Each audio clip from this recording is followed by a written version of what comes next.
Da. To. Imamo opet nekoga na vezi. Halo, dobar dan. Dobar dan. Dobar dan, moje poštovanje. Također moj naklon damama. Čestitamo se za kršenje 8. marta. Hvala lepo. Gospodu pozdravljam. Hvala, izvolite. Evo, ako ne bi voleo da me shvatite kritički i suviše. Dobro. Ali shvatit ćete posle emisije možda da sam vam istinu rekao svima vama. Pogotovo recimo Maji. Šta ćete vi u tom društvu, gospođo Maja? Vi ste zabavnjak. Pa naravno. Ali čekajte, ono je bio grand show.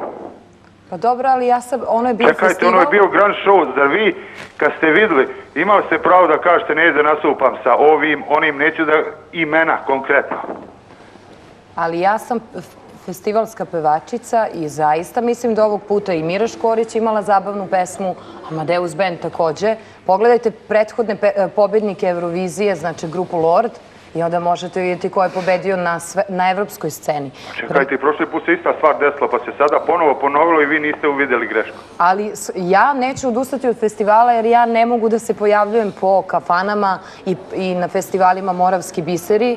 Znači, moje jedino mesto je kao festivalskoj pevačici na festivalima. Jedino, ako mislite da treba da se odreknem svoje karijere i da se odreknem toga što imam raskošan glas od 3 oktave i 3 tona i da sedim kući i da čuvam decu. Jer to je meni jedina perspektiva u ovoj našoj lepoj zemlji Srbiji ako ovo ne isteramo do kraja. Prema tome, ja ću do kraja, uporno, do svoje 79. ili 92. biti redovan učesnik svih festivala i nadam se da ću pomoći sledećim mladim naraštajima da mogu bez problema da učestvuju na poštenim festivalima. I slobodno neka se sve lomi preko mojih leđa, jer ja apsolutno nisam došla na Beoviziju da pobedim i ne idem na festivale da bih pobedila, jer sam u tom smislu zaokružila svoju karijeru, imam 18 prvih nagrada i mislim da sam, ako sam imala neke vrste kompleksa, zaista ih prevazišla i izlečila sa tim prvim nagradama koji mi stoje u podrumu